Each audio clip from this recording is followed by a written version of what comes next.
Assalamualaikum dan salam muhibah keluarga Malaysia. Alhamdulillah kita bersua kembali dalam rancangan Bicara Diari dan Awak Bicara DR. Sepastinya anda menyaksikan kami di saluran berita RTM MyView 123, saluran TV1 ataupun melalui RTM Klik yang boleh anda muat turun di telefon pintar anda. Terima kasih kami ucapkan kepada penonton setia kami kerana sentiasa menemani kami setiap minggu untuk kita berbicara berkenaan dengan topik-topik dalam dunia kesihatan. Sudah pastinya malam ini kita akan membawa satu topik yang sangat menarik dan sangat penting untuk kita ketahui bersama, iaitu berkenaan dengan keguguran ataupun early pregnancy loss. Dan sudah pastinya juga kajian daripada American College of Obstetrician dan juga ACOG menyatakan bahawa 26% kadar keguguran berlaku dalam kehamilan dan khususnya dalam trimester pertama ianya berlaku dalam kadar 20% dan kadar ini akan menurun selepas 12 minggu kehamilan dan seterusnya. Dan sudah pastinya pada malam ini kita akan mengupas banyak topik-topik ataupun perbincangan yang sangat jelas dan juga mendalam berkenaan keguguran ini, khususnya berkaitan dengan apakah antara faktor-faktor penyebab yang boleh menyebabkan risiko keguguran ini dan juga berkenaan dengan rawatan yang perlu diberikan pasca keguguran dan juga apakah antara mitos-mitos yang berkait rapat dengan masyarakat khususnya berkaitan dengan keguguran ini. So, pastinya kami membuka ruang kepada anda semua penonton setia kami untuk turut serta dalam perbincangan kita pada malam ini berkenaan dengan keguguran, khususnya untuk anda berkongsi pengalaman ataupun bertanyakan soalan kepada pakar kita pada malam ini. Anda boleh terus sahaja menghantar komentar-komentar anda di laman Facebook rasmi kami Berita RTM. InsyaAllah saya akan ajukan bersama dengan pakar kita pada malam ini. Kita akan terus saja bersama dengan pakar kita sebentar saja lagi, tapi terlebih dahulu seperti biasa kita saksikan bingkisan mukadimah berkenaan topik kita pada malam ini.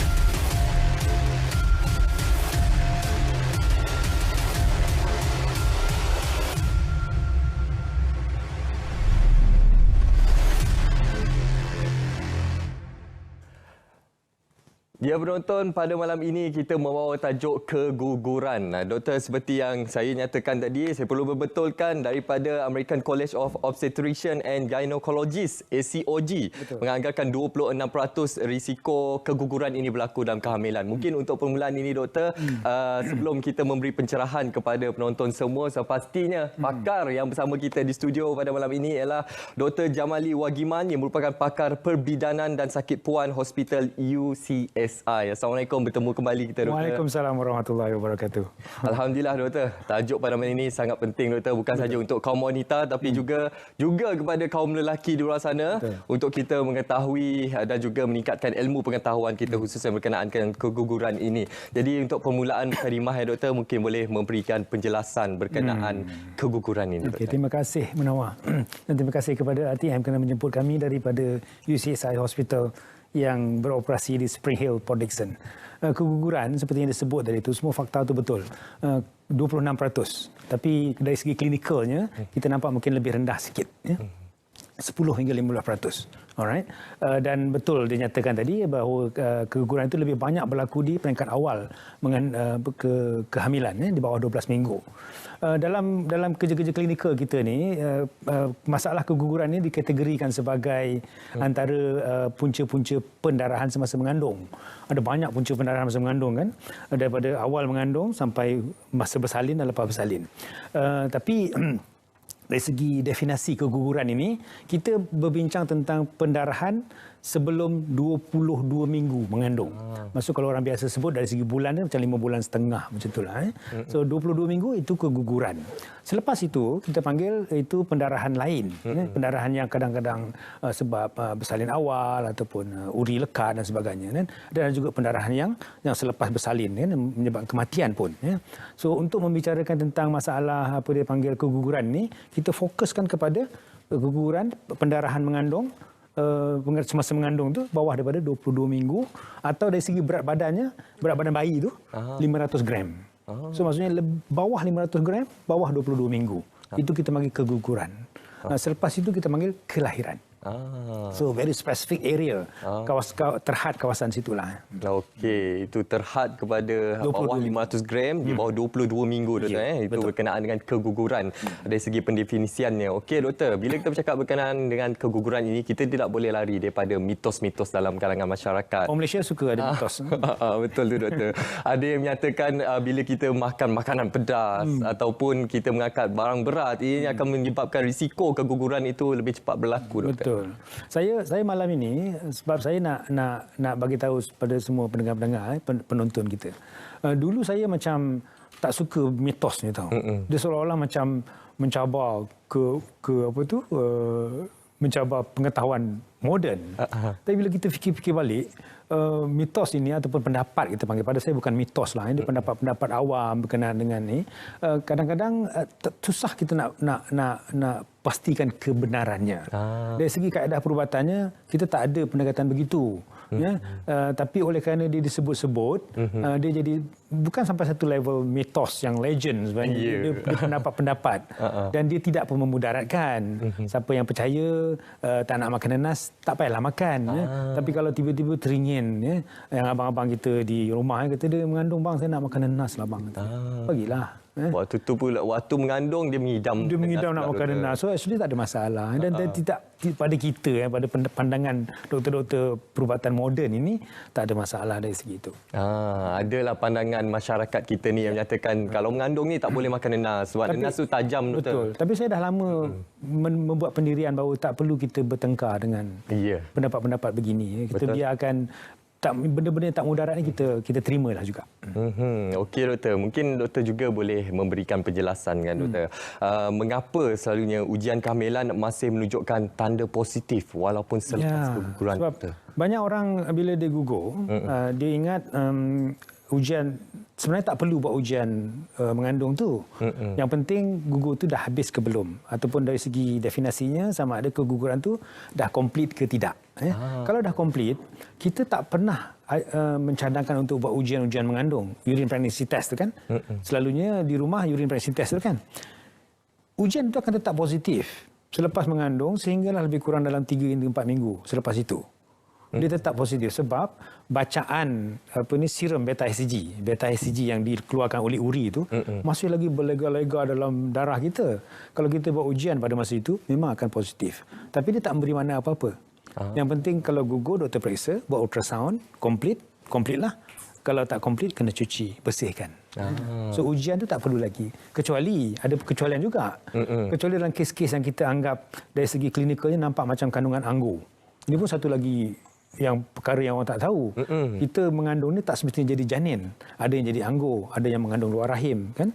So yang mengandung anggur ni memang perlu dipantau menggunakan ujian mengandung tadi, bukan dengan ujian air kencing. Dia gunakan ujian darah supaya kita nak nampak penurunan level beta HCG itu sampai dia clear. Kalau tak clear, kita tahu kandungan anggur ni akan boleh jadi kanser. Itu satu spektrum yang berbeza lah. Okey. Lepas ini kita ingin mengetahui berkenaan jenis-jenis keguguran doktor. Jenis keguguran yang banyak. Kadang-kadang orang tak tahu mana satu kan. Betul. Tapi terlebih dahulu doktor, saya nak kongsikan, saya nak baca satu gambaran. Mungkin ada juga penonton kita yang pernah mengalami situasi yang sama ini doktor. Iaitu pengalaman keguguran saya pertama kali terjadi ketika usia kandungan baru berumur 10 minggu. Pendarahan terjadi ketika saya berada di tempat kerja. Hari itu juga saya dibawa ke hospital. Saya tidak pernah menyangka akan mengalami keguguran, bukan hanya sekali, malahan 2 kali. Pengalaman keguguran berulang cukup membuat saya trauma. Jadi mungkin doktor boleh memberi penjelasan daripada situasi ini, mengapa ia terjadi doktor? Untuk puan ini, bila 2 kali gugur ni, kita panggil keguguran berulang. By definition. Maksudnya dia bukan keguguran yang biasa tau. Maksudnya kalau 2 kali ataupun 3 kali, kita masuk dalam kategori dia panggil recurrent abortion. Keguguran yang berulang-ulang. Dan kalau kita dapat kenal pasti punca dia, dan memang ada punca-punca dia, kan? Dan kalau kita boleh rawat sebelum tempoh itu awal, dan insya-Allah kita boleh selamatkan bayi itu daripada gugur. Tak semua, tapi ada beberapa kategori keguguran yang berulang ini boleh diselamatkan dengan bantuan perubatan, sama ada dengan ubat-ubatan atau dengan kaedah pembedahan. Ada prosedur dia yang khusus. Okey doktor. Daripada situasi yang puan kongsikan itu tadi, sudah pastinya keguguran berulang ini akan membuatkan trauma ataupun kesan psikologi kepada seorang wanita itu doktor. Setiap kali dia mengandung dia akan risau. Automatik dia akan risau sama ada kandungan kali ini berjaya ke tidak. Tapi dari segi pengalaman kita tentang recurrent abortion, dia satu perbincangan yang khusus tentang recurrent ini ialah walaupun 2 kali atau 3 kali, kebanyakan kes, terutama yang kes-kes yang bila kita siasat itu semuanya normal, 65%, lebih daripada 50%, dia akan dapat juga. Hamil. Mungkin kandungan yang ketiga atau yang keempat. Alhamdulillah. InsyaAllah dia akan dapat. Tapi dalam proses menunggu yang ketiga sampai lahir itu, dia akan ada rasa sedih, tak sure, takut. Dan sebagainya. Yang itu memang perlu kita bagi kaunseling untuk nak pastikan bahawa mereka ni faham, insya-Allah, sebab benda ni untuk kita faham benda ni ada rezeki daripada Allah Subhanahu Wa Taala, dan kita berdoa saja mudah-mudahan tak apa berlaku. Tapi kena jumpa doktor. Betul. Untuk kenal pasti mana tahu ada jenis-jenis yang boleh dirawat. Betul-betul, kena jumpa dengan doktor, dengan pakar doktor. Dengan pakar. Dan sudah pastinya juga jangan berhenti berdoa kepada Yang Maha Esa untuk kita mendapatkan cahaya mata doktor. Ini zuriat, ini rezeki daripada Allah Subhanahu Wa Taala. Insya-Allah, sudah pasti usaha itu pasti doktor. Insya-Allah akan membuahkan hasil pada akhirnya. Lepas ini kita akan mengetahui apakah antara cara terbaiklah untuk mengatasi khususnya permasalahan seperti yang kita kongsikan itu tadi doktor. Jadi kami war-warkan sekali lagi kepada anda semua penonton setia kami, anda boleh berkongsi pengalaman ataupun ingin bertanyakan pandangan, anda boleh ajukan komentar-komentar anda di laman Facebook Berita RTM berkenaan tajuk kita pada malam ini iaitu keguguran. Kita berehat seketika, jangan ke mana-mana, terus setia bersama kami dalam Bicara Diari dan Rawat.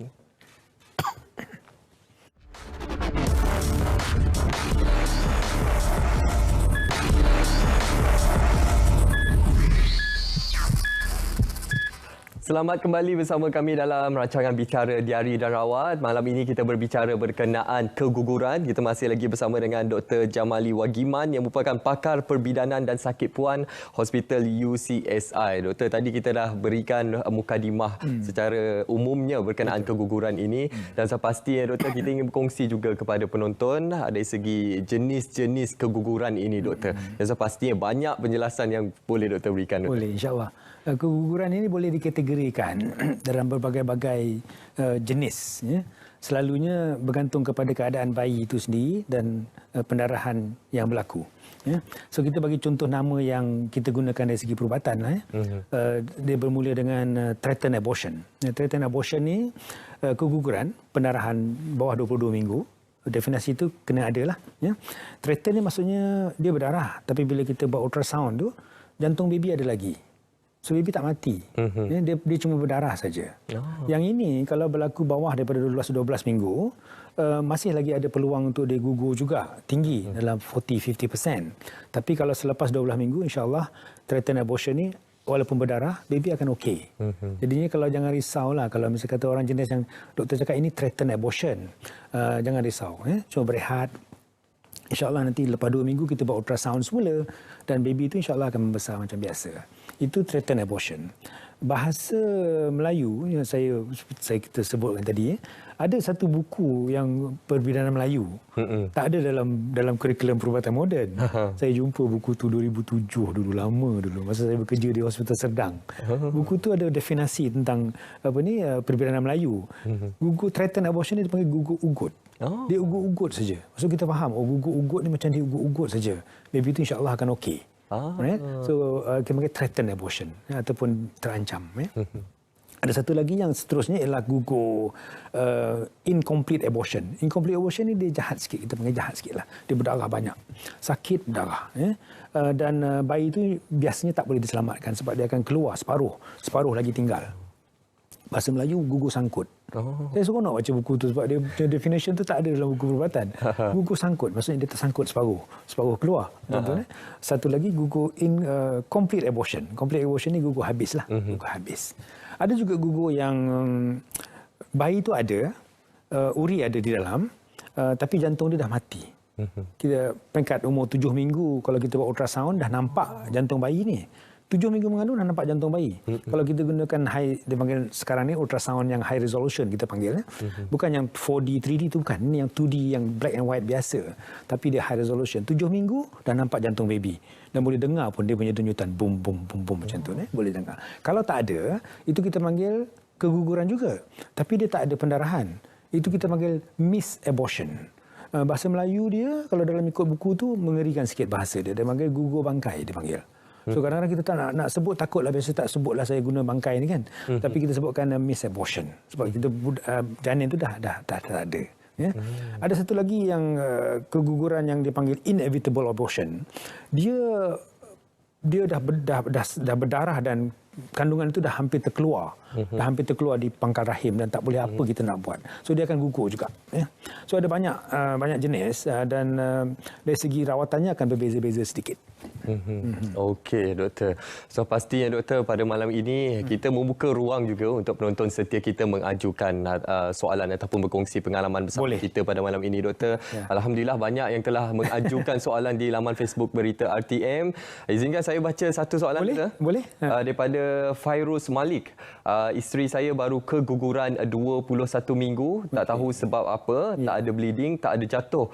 Cek-cek tiba-tiba baby meninggal dunia dalam perut. Pihak hospital ambil uri untuk investigate ataupun siasatan. Masih tunggu keputusan uri. Jadi mungkin doktor perjelaskan bagaimana. Yang itu jenis kita panggil yang sebut misabortion tadi tu. 21 minggu 21 minggu ni dah besar tau. Dia dah ada sampai hujung-hujung definisi keguguran. Maksudnya bayi ni kalau ikutkan anggaran biasa dah hampir 400 gram. Remember kita punya definition tadi 222 minggu 500 gram. Bila 21 minggu dah dekat-dekat 350-400 gram, dah besar. Dah sifat dia dah hampir nak sempurna. Tapi kalau bayi janin ini keluar lahir, dia tak boleh hidup. Sebab sistem dalam badan dia memang tak mampu untuk menampung keperluan hidup di luar rahim. Dalam rahim pun dia dah mati, so di luar memang tak boleh hidup. So punca-punca dia susah kadang kita nak pastikan kalau dah hujung-hujung ni kan, dan yang misabortion ni. Ada beberapa yang kita boleh kaitkan seperti penyakit thyroid yang tidak dirawat, ataupun penyakit kencing manis yang terlalu teruk yang tidak terkawal, ataupun obesity, ataupun mungkin isteri bila ada mengalami masalah polycystic ovarian syndrome. Ada few penyakit yang boleh kita kaitkan dengan punca sebenar. Tapi kenapa dia ambil uri tadi tu? Nak pastikan salah satu daripada takut ada kandungan anggur. Yang menyebabkan uri itu tak dapat memberi makanan sepenuhnya kepada bayi. Sampai satu peringkat dia akan mati. Okey. Tadi doktor ada menyentuh antara punca-punca ataupun penyebab yang boleh menyebabkan risiko keguguran ini, antara faktor obesiti. Faktor kesihatan juga sangat memainkan peranan penting, doktor. Betul. Adakah perlu doktor untuk ibu bapa ataupun wanita yang merancang untuk hamil, mereka perlu pastikan tahap kesihatan mereka tahap terbaik dulu, doktor, khususnya dari segi kencing manis ataupun diabetes, doktor? Pada saya ada satu aspek yang berbeza. Kalau contohnya macam pasangan tu nak dapatkan nak hamil setelah berusaha kan, kita sebelum kita bantu dia untuk mengandung tu, untuk pasangan-pasangan yang hamil, yang mandul kita panggil, yang perlukan rawatan untuk mengandung ni, kita mesti pastikan bahawa body mass index dia, berat badan dia bawah daripada 30. Sebab kita tahu kalau dalam keadaan obesiti nanti dia akan jadi kencing manis, darah tinggi. Mengandung itu sendiri akan menjadi satu komplikasi.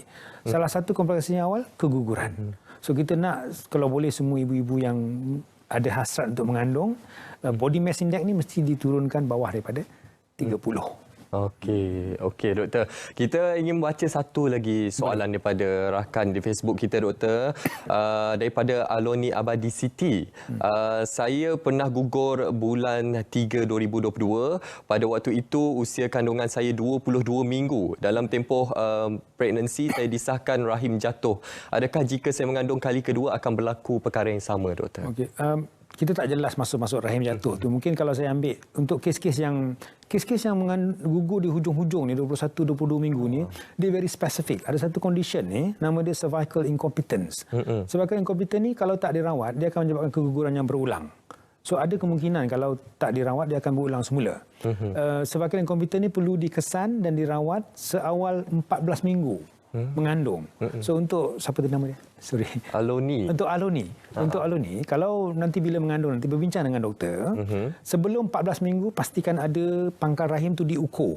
Pangkal rahim yang sepatutnya memegang kandungan itu diukur. Kalau terlalu pendek ataupun dia membuka, ada satu dipanggil funneling. Funneling maksudnya pangkal rahim itu membuka. So ini boleh dirawat dengan membuat satu ikatan di pangkal rahim itu pada masa 14 hingga 16 minggu. Dia panggil cervical cerclage.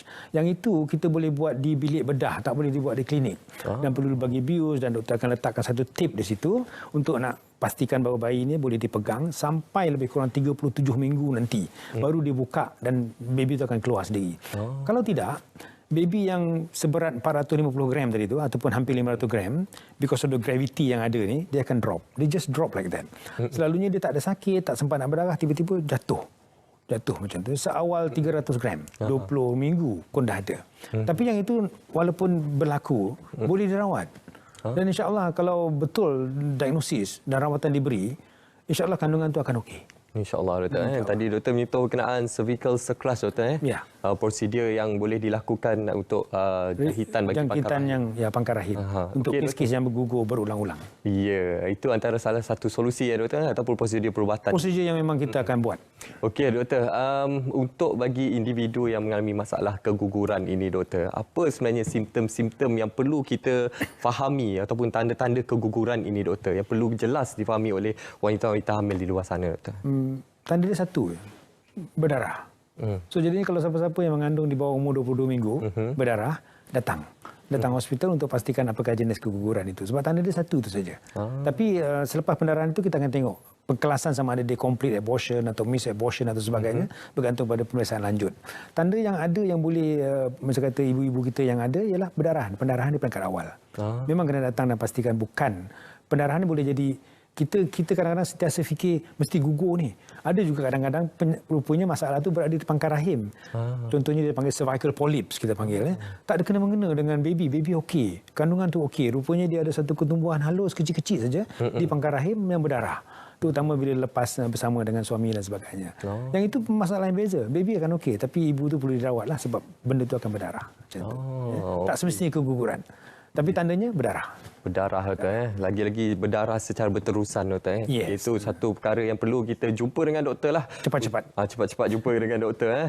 Jadi doktor, bila kita bercakap berkenaan keguguran ini, mungkin ada individu yang mengalami masalah keguguran ataupun sejarah keguguran selepas 14 minggu. Jadi untuk individu sebegini doktor, apa antara cara terbaik untuk kita war-war ataupun kita syorkan kepada mereka ini doktor? Alright.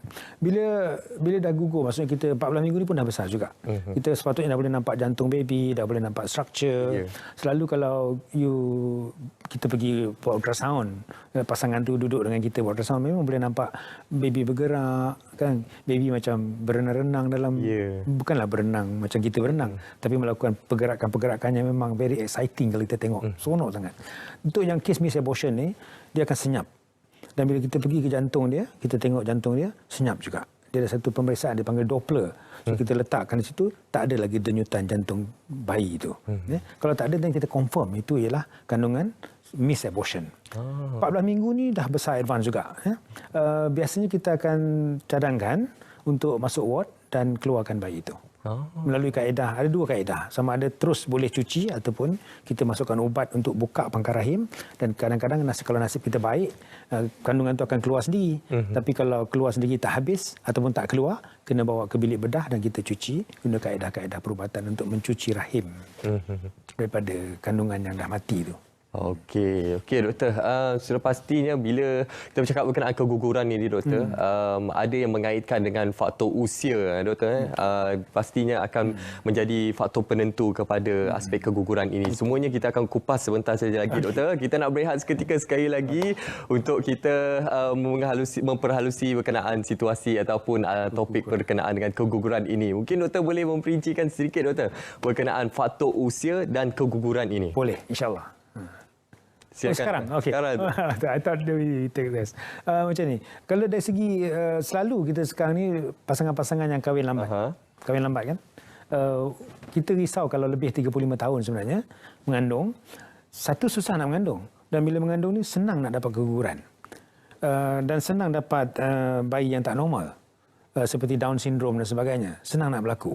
Sebab tu untuk pasangan, untuk wanita-wanita yang untuk pertama kali mengandung di peringkat lebih umur 35 tahun ataupun telah pun ada mengandung sebelum itu tapi sekarang lebih 35 tahun nak mengandung, kita kena pastikan bahawa everything should be okay. Ada satu ujian kita panggil prenatal diagnosis. Sebab kita risau, takut-takut bayi yang kita kandung itu ada masalah dari segi kromosom. Kromosom ni datang daripada telur wanita itu sendiri. Bukan kilang telur. Telur dia halus. Kalau kita dari segi fizikal ni, kalau kita ambil pen, kita dot, that's how big it is. Dekat situ ada genetik separuh daripada yang ada dalam badan kita, 23 genetik tu. 23 lagi datang daripada sperm, air mani.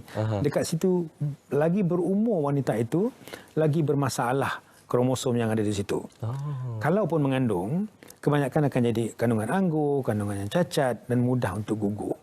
So dari segi itu kita nampak untuk wanita-wanita yang mengandung lebih 40 tahun especially, ada risiko guguran itu tinggi. Dan kita tahu keguguran itu kebanyakan daripada janin-janin yang gugur ni kalau kita ambil dan susun dan periksa, hampir 70% sebenarnya semuanya adalah kromosomal abnormalities.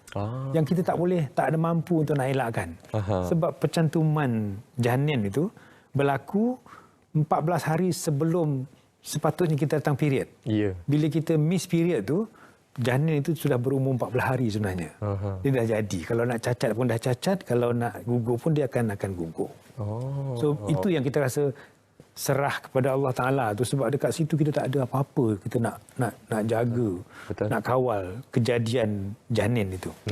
Okey, satu penjelasan yang cukup mendalam Doktor berkenaan keguguran versus usia ibu hamil ini. Jadi selepas ini banyak lagi pencerahan yang akan kami bawakan kepada anda. Itu semua dalam Bicara Diari dan Rawat, istimewa untuk kita berbicara berkenaan topik keguguran. Kita berehat seketika, kembali selepas ini.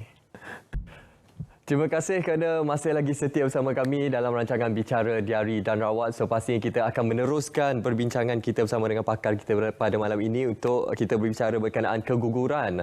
Doktor, saya akan membuka ruang untuk kita membaca persoalan yang diajukan oleh penonton, Doktor. Boleh. Saya ingin membaca persoalan yang diajukan oleh Encik Muhammad Nizam Bulat. Assalamualaikum Doktor, isteri saya telah menjalani 5 kali IVF. Setiap kali kandungan berusia 2 bulan, isteri saya akan mengalami keguguran. Kenapa, Doktor? Bila untuk kes-kes IVF ni, dia ada protokol rawatan susulan selepas IVF. Dan selalu kita akan support kandungan itu dengan ubat-ubatan. Punca sebenar tu, seperti yang disebutkan awal tadi, ialah chromosomal abnormalities. Cumanya, untuk kes-kes yang begini, kalau setiap kali buat IVF, dia ada masalah keguguran yang berulang-ulang, pastikan bahawa janin yang dimasukkan secara tabung uji tadi tu ialah janin yang elok. So dia ada satu ujian tambahan. Dia tak termasuk dalam package yang rutin. Dia ada satu tambahan yang kita panggil pre-implantation genetic testing. So maksudnya dia ambil embrio tu, biasanya dia akan sediakan dalam 3 atau 4 embrio. Satu dia ambil atau 2 dia ambil, diletakkan dalam rahim untuk dijadikan bayi secara IVF. Itu dia maksud IVF. Tapi sebelum kita nak ambil tu, kita boleh ambil satu sel daripada embrio yang sebelum dimasuk tu, dianalisa secara genetik dia dan pastikan secara normal. Kalau tak normal jangan masukkan, dia akan gugur. Dan ada juga kes-kes yang kemungkinan ubat-ubatan tambahan itu tidak diberikan. So kandungan itu akan gugur juga. So yang itu, kalau untuk kes IVF ni saya tak risau, sebab mereka ni di bawah pemantauan khusus oleh doktor yang menguruskan IVF itu sendiri. Dia tak macam kandungan-kandungan yang biasa. So insya-Allah boleh berurusan dengan doktor yang berkenaan. Okey, kita ingin baca satu lagi soalan, Doktor. Dalam kesempatan yang ada ini, insya-Allah saya akan cuba yang terbaik untuk membaca setiap persoalan dan juga komentar yang anda berikan. Saya akan terus membaca persoalan daripada Atira Hashim. Doktor, saya pernah keguguran 3 kali berturut-turut. Doktor pakar mengatakan saya ada trombofilia. Adakah saya boleh hamil lagi jika ada trombofilia ini, Doktor? Alright. Trombofilia ini satu lagi penyakit ataupun situation yang menyebabkan recurrent abortion tadi itu, berulang-ulang. Satu tadi kita faham tentang cervical incompetent, pangkal rahim jadi pendek dan membuka, digugur. Tapi itu lewat. Satu tadi kita faham tentang cervical incompetent, pangkal rahim jadi pendek dan membuka, digugur. Tapi itu lewat. trombofilia dia satu lagi keadaan yang memang kita sebenarnya baru lagi mungkin dalam 10 or 15 years. Sebelum ini baru kita dapat tahu ini rupanya jadi punca recurrent abortion. Sebelum ini kita tak tahu. Ini adalah penyakit masalah dalam darah sakit itu sendiri. Dia ada antibody yang akan menyerang badan kita, sebenarnya dia menyebabkan pembekuan darah di salur-salur darah. Selalunya menyebabkan darah beku di kaki, darah beku di paru-paru dan sebagainya. Untuk kes-kes mengandung, dia akan menyebabkan pembekuan darah di dalam uri itu sendiri. So jadinya bayi-bayi ini tak dapat bekalan oksigen, tak dapat bekalan makanan, dia akan gugur cepat. Bila seorang itu telah didiagnos sebagai mengalami trombofilia, tanpa rawatan, ini fakta yang kita ada lah, tanpa sebarang rawatan yang diberikan, 80% tinggi, 80% akan gugur. Tapi misal kata kita dah confirm ini trombofilia dan kita rawat awal kita dapat balik 80% tu. Maksudnya tanpa sebab-sebab yang lain, trombofilia saja dengan rawatan, insya-Allah kandungan tu akan membesar dengan elok. Dan rawatan tu perlu diberikan awal. Seawal 7 minggu mengandung, sebaik saja kita nampak jantung baby berdenyut tu, kita akan bagi rawatan. Rawatan ini mudah, tablet dia panggil aspirin dan satu lagi injection untuk cairkan darah. Orang biasa kita sebut cairkan darah. Diberikan daripada waktu itu all the way sampai 34 minggu mengandung nanti. Selepas 34 minggu mengandung, kita berhentikan semua ubat-ubatan. Bayi itu biasanya dah sampai 2.4 kilo, 2.5 kilo. Kalau dia nak keluar sendiri pun dah tak apa. So, untuk kes begini, trombofilia, mesti bincang dengan doktor. Dapatkan rawatan di peringkat awal mengandung dan pastikan rawatan itu berterusan hingga 34 minggu dan dipantau dengan faktor-faktor yang lain lah, insya-Allah you akan dapat baby. Okey, kita harapkan melalui pencerahan daripada doktor itu dapat memberi kelegaan dan juga membantu kepada Puan Tira Hashim yang mengajukan soalan, insya-Allah doktor. Dan doktor, bila kita bercakap berkenaan keguguran ini, tidak semua keguguran berlaku secara semula jadi doktor. Ada juga ibu hamil yang melakukan keguguran secara paksa atau sebab-sebab tertentu doktor. Jadi mungkin doktor boleh memberikan pencerahan apakah komplikasi daripada situasi pengguguran secara paksa ataupun di atas sebab-sebab tertentu. Okey, ini ada dua bahagian di situ. Satu yang kita nampak kes-kes pengguguran haram kita panggil. Bahasa kita pengguguran haram. Sebab dia tak pergi jumpa kita. Kita pengguguran halal. Something like that lah. Yang kita melalui kaedah-kaedah perubatan. Kes-kes begini selalu kita bincang untuk kes-kes remaja hamil. Dia akan cari tempat untuk melakukan keguguran haram. Alright, which is yang kadang-kadang dalam sesi pendidikan seksual di sekolah-sekolah atau remaja-remaja di college, kita jelaskan kepada mereka, kalau misal kata you tak boleh nak elakkan daripada melakukan melakukan hubungan seksual di luar, pastikan jangan pregnant. Tapi kaedah itu kadang-kadang dilihat sebagai seolah-olah menggalakkan aktiviti mereka. Tapi kalau misal kata you not ready to get pregnant, but you nak ada hubungan seksual, pastikan jangan sampai mengandung. Ada kaedah dia. Tapi saya tak boleh ajar di sini, takut disalahgunakan. You have to see doctor personally. Dan satu lagi yang keguguran ini, dan biasa keguguran itu dilakukan di luar. Ada satu lagi keguguran, kita yang gugurkan. Dalam kes-kes tertentu di mana kalau ibu tu mengandung, mati. Ada contoh, saya bagi contoh yang paling jelas, sakit jantung. Belum dapat rawatan lagi. Ini sakit jantung yang serius lah, kita panggil keadaan itu dipanggil mitral stenosis. Kalau dia mengandung, tinggi kemungkinan untuk ibu tu mati. Sebab oleh kerana penambahan darah dalam badan semasa mengandung, jantung dia tak boleh nak berfungsi. Untuk kes ini kita gugurkan.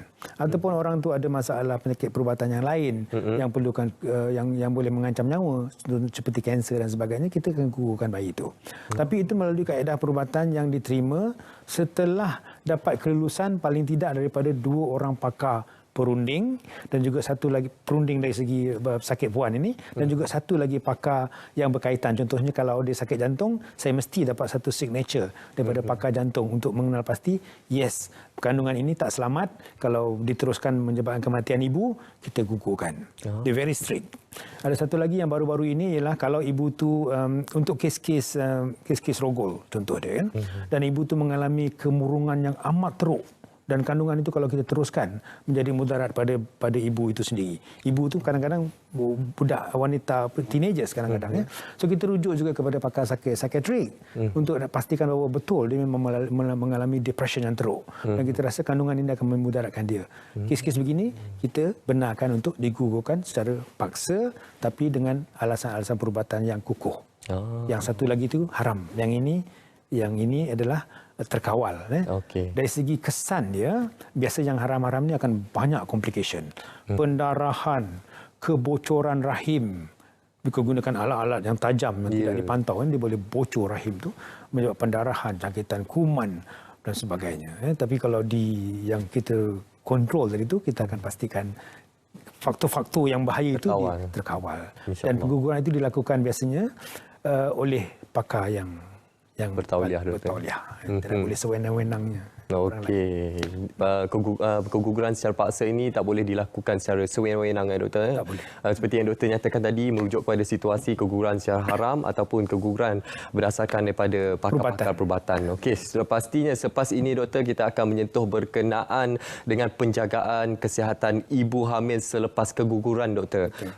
Kepentingan berpantang dalam masyarakat Melayu kita di sudut perubatan moden bagaimana, semuanya akan kita ketahui selepas ini, penonton. Sepastinya sekarang ini kita akan menyaksikan kapsul farmasi bersama rakan kita Sofhatun berkenaan dengan pengurusan ubat-ubatan semasa menunaikan ibadah haji. Sama-sama kita saksikan.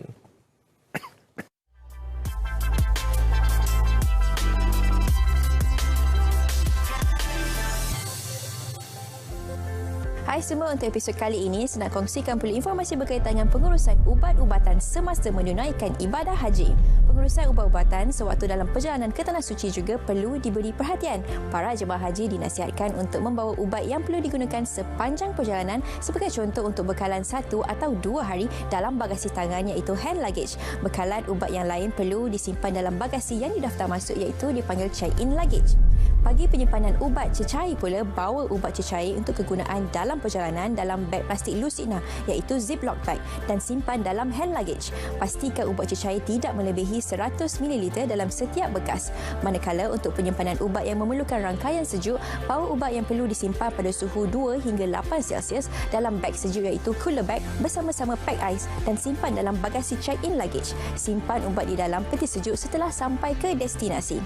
Paling penting, jangan lupa ambil ubat. Pastikan ambil ubat mengikut kekerapan dan dos yang betul semasa dalam perjalanan. Bagi pesakit diabetes yang menggunakan ubat insulin ketika sepanjang penerbangan ke Tanah Suci, jangan lupa suntik insulin ya. Suntik insulin mengikut dos dan masa yang betul. Perhatikan juga tanda-tanda hypoglycemia atau hyperglycemia.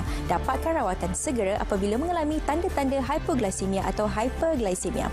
Antara tanda-tanda hypoglycemia itu paras gula rendah dalam darah adalah pening, mengantuk, menggeletar, lapar, peluh dingin dan keliru. Beri perhatian juga sekiranya ada tanda-tanda hyperglycemia iaitu paras gula tinggi dalam darah seperti sangat dahaga, letih dan kerap buang air kecil. Dapatkan rawatan segera jika mengalami tanda-tanda ini.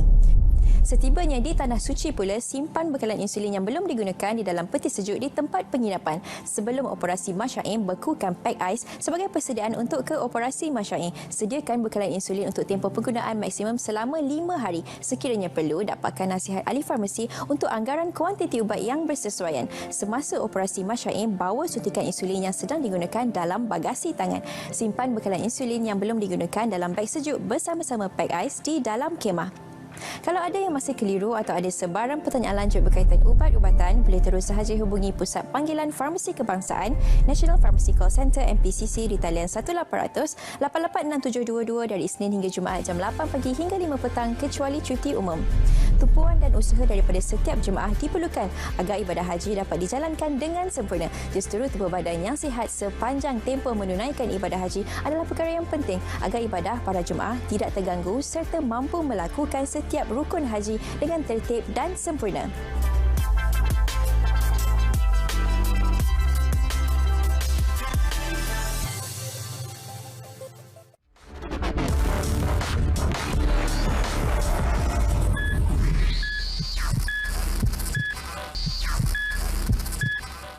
Ya, kembali bersiaran bersama kami dalam rancangan Bicara Diari dan Rawat. Sepastinya kita ingin melanjutkan persoalan yang saya gantung sebelum kita berehat tadi, Doktor, khususnya berkenaan dengan berpantang selepas keguguran. Ramai yang menganggap bahawa berpantang ini hanya untuk wanita selepas bersalin saja, Doktor. Mungkin Doktor boleh memberikan penerangan kepentingan berpantang ini bagaimana, Doktor? Alright. Kalau tanya kebanyakan doktor-doktor yang moden ni, kita tak ada kaedah berpantang tu macam mana, kan? Tapi bila macam kebetulan macam saya ni dah berumur kan, kita kan kadang-kadang kaji juga apakah perubatan-perubatan tradisional Melayu kita, dan ada juga buku-buku yang telah mengumpulkan apakah kita punya perbendaharaan perubatan Melayu itu, rupanya ada benarnya dari segi berpantang ni penting. Sebagai contoh, sorry batuk. Sebagai contoh, kalau untuk orang yang sama ada bersalin atau gugur, emosi dia kan terganggu. Orang kita kalau berpantang, biasa dia balik rumah mak. Itu rupanya pada dari segi psikologinya, itulah bentuk sokongan moral Betul. ataupun sokongan psikologi. Kalau dia seorang-seorang, bahaya. So, pantang rumah mak. Dan bila kita tengok kaedah-kaedah berpantang, dari segi makanan, dari segi apa lagi, dari segi penjagaan kesihatan, aktiviti waktu tidur, waktu aktiviti seharian dia dalam bantang itu sebenarnya banyak sangat membantu dari segi untuk memulihkan sistem badan yang telah berubah semasa mengandung atau gugur tadi.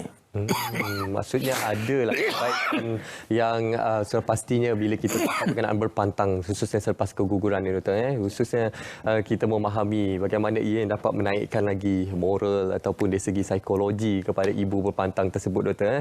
Dan Doktor, ada perkara-perkara yang perlu kita perhalusi khususnya berkenaan topik keguguran ini, dan juga kami insya-Allah akan membaca lagi persoalan-persoalan daripada rakan kita di Facebook untuk kita memahami dan juga kita bersama-sama mengetahui apakah perkara yang perlu kita selami dengan lebih mendalam lagi berkenaan topik keguguran pada hari ini. Dan sepastinya, Doktor, bila kita cakap berkenaan keguguran ini juga ada kaedah-kaedah rawatan tertentu yang dikait rapat dengan keguguran ini. Dari segi perubatan modennya bagaimana, Doktor? Bergantung kepada sebab. Contohnya kalau trombofilia tadi itu adalah rawatan khusus. Kalau cervical incompetent ada rawatan khusus. Ada juga orang sebut rahim tak kuat atau rahim lemah. Yang itu lebih kepada rahim lemah. Maaf saya batuk. Ini bukan COVID. Sepastinya Doktor tadi menyentuh berkenaan rahim lemah. Itu antara salah satu persoalanlah yang sering diajukan oleh masyarakat di luar sana untuk kita memahami dan juga kita mendalami apakah antara penefisian rahim lemah ini, Doktor, dan bagaimana situasinya untuk ibu-ibu yang ingin memiliki cahaya mata ni, Doktor. Selalu orang sebut rahim lemah, tapi dari segi definisi perubatan ni tak ada lah yang kita panggil rahim lemah tu. Cumanya ada satu condition kita panggil kekurangan hormon progestogen. Hormon progestogen ni perlu ada dan level tu kena tinggi. Dalam keadaan kandungan yang biasa yang selamat, level tu memang tinggi. Uri tu berfungsi dengan baik. Tapi dalam keadaan kes yang gugur ni ada juga kadang level dia rendah. Kita perlu support dengan ubat-ubatan. Progestogen nama dia. Sama ada secara makan pil ataupun secara saluran lain. Tapi kalau dirawat, insya-Allah akan dapat bantulah. Okey, Doktor, mungkin kita juga boleh menyentuh berkenaan dilation and curettage ataupun prosedur DNC, iaitu kaedah cuci rahim yang perlu dijalani oleh wanita selepas keguguran. Jadi mungkin Doktor boleh memberikan penjelasan kenapa pentingnya DNC ini dilakukan, Doktor. Perkataan DNC itu kan, dilatation and curettage. Dilatation ni maksudnya kita buka pangkal rahim. Sebab masa mengandung pangkal rahim kita tutup. Tapi bila dah gugur, kita terpaksa buka. Ada 2-3 kaedah untuk nak buka pangkal rahim ni. Kita boleh masukkan ubat, kita boleh gunakan alat. Selepas itu, apa yang kita perlu buat ialah cuci. Cuci itu dipanggil curettage. Curettage ni menggunakan satu alat perubatan untuk nak bersihkan pangkal dalam segala produk-produk janin dan juga uri daripada permukaan rahim itu. Proses dia melalui kaedah dipanggil blind procedure. Blind ni maksudnya kita tak nampak tapi kita boleh rasa. So sebab itu sebab itu kena ada satu latihan khusus untuk dilakukan. Tidak seperti yang kes-kes yang pengguguran haram tadi tu. dia akan masukkan alat, tak tahu mana alat tu pergi. Tapi bila kita yang terlatih ni, kita tahu mana kita nak cuci, sebanyak mana kita nak. Dia macam seolah-olah macam satu sudu kecil saja. Macam kalau kita saya punya analogi lah kan. Kalau kita makan isi kelapa, kita gunakan sudu tu, kita ambil tu kan. Nah, itu dia panggil kuretaj. Seolah-olah begitulah. So kita kena bersihkan semua sekali tu sampai habis. Tapi jangan sampai bocor pula rahim tu. Dia akan jadi pendarahan yang berbeza nanti. Okey doktor, selepas prosedur DNC ini doktor, berapa lama untuk seorang wanita tersebut mengambil masa untuk hamil semula doktor? Okey. Yang ini kan orang tanya berapa dia ada dua perkara di situ. Berapa lama ibu ini, wanita ini boleh mengandung? 2 minggu dia dah boleh mengandung semula. Sebab selepas saja kita cuci tu, telur wanita akan ready semula tau. 2 minggu sebelum dia period yang akan datang tu, dia dah boleh mengandung. Jadinya kalau untuk pasangan-pasangan yang terlalu awal melakukan hubungan seksual selepas gugur 2 minggu, kadang-kadang mereka boleh mengandung secara awal. Emosi dia belum stabil, badan dia belum sihat, so kita tak galakkan dia mengandung terlampau awal. Sebab tu salah satu kaedah rawatan dia, selepas kita cuci tu, kita mesti letakkan dia dengan rawatan untuk merancang keluarga temporary. Contohnya apa yang temporary? Pil perancang, makan secara mungkin sementara, gunakan kaedah kondom dan sebagainya. Tak perlu kaedah cucuk, kaedah yang lama, itu lama. Kaedah sementara. Ataupun jangan bersama. Berapa lama? Soalannya berapa lama doktor saya perlu tahan? Kan? Ya, betul. Kita galakkan 3 bulan. So jadinya 3 bulan. Kenapa 3 bulan? Secara kita ambil gross macam tu, 3 bulan supaya ibu tu kembali sihat dari segi fizikal dan juga mental. So dalam masa 3 bulan tu pastikan ada bentuk perancang keluarga. Jangan dibiarkan saja, sebab mereka ni subur. Dia tak macam pasangan yang mandul. Mereka ni subur, cepat mengandung. So rehat 3 bulan, makan folic acid, sihatkan badan, stabilkan emosi kan, baru mengandung semula dengan harapan akan dapat kandungan yang akan datang. Okey, menarik doktor. Kita sudah pun menghampiri ke penghujung siaran kita pada malam ini doktor. Mungkin ada kata-kata ataupun kesimpulan yang ingin doktor sampaikan kepada masyarakat di luar sana, khususnya wanita hamil yang mempunyai sejarah keguguran yang berulang ni doktor. Apa sebenarnya secara ringkas yang doktor boleh sarankan kepada mereka? Untuk mereka yang mengalami keguguran, satu, dapatkan rawatan awal untuk kandungan yang akan datang. Tak semua keguguran akan berulang, tak semestinya berulang ya. Dan ada rawatan-rawatan tertentu untuk mereka ini. Dan yang penting jaga kesihatan, pastikan berat badan yang normal, makanan yang sihat, folic acid kalau boleh 3 bulan sebelum mengandung, dan mengandung itu perlu dirancang, bukan mengandung yang tidak dirancang. Maksudnya you kena faham doktor, am I okay to be pregnant, baru you mengandung. Kebanyakan dari kita mengandung dulu baru jumpa doktor. Masa itu baru tahu you ada berbagai-bagai penyakit. Tak sesuai. So kena pastikan sihat, mengandung dan dapatkan rawatan awal untuk pastikan kandungan kali ini selamat sampai hujung nanti. InsyaAllah, amin. Kita sama-samalah mendoakan kepada keluarga-keluarga di luar sana yang masih lagi mencuba dan berusaha untuk mendapatkan cahaya mata. Semoga semuanya berjalan dengan selamat dan insyaAllah berjaya memiliki cahaya mata kelak, insyaAllah dengan reda ataupun izin Allah SWT. Doktor, banyak pencerahan yang kita dapat daripada pakar kita di studio. Terima kasih saya ucapkan kepada Dr. Jamali Wagiman, pakar perbidanan dan sakit puan Hospital UCSI atas perkongsian pada malam ini, dan kita berharap melalui perkongsian malam ini memberi manfaat yang cukup besar kepada seluruh keluarga Malaysia. Dan terima kasih juga saya ucapkan kepada penonton setia kami, kepada anda yang menghantar komentar di laman Facebook Berita RTM. Terima kasih kami ucapkan. InsyaAllah kami akan berehat seketika untuk minggu-minggu harapan, 2 minggu sahaja untuk bicara Diari Rawat, untuk kita memberi laluan kepada program Salam Baitullah 2022. Sampai di sini saja saya Muhammad Azmi mengundur diri.